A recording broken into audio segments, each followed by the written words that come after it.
ekmeğim, aşım, sırdaşım, sesime ses katan Türk yoldaşım, küçücükten beri dost arkadaşım, iki gözümün nuru vefalı sazım. Duvara asmaya kıyamadım, çaldıkça çalmaya doyamadım. Dört mevsimi biz beraber yaşadık, acıyı neşeyi paylaştık sazım. Gülmeyi unutmuş insanlar sazım.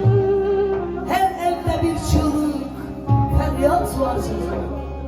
Dağlar kar, ciğer nar, hasret zor sazım. Perdelerin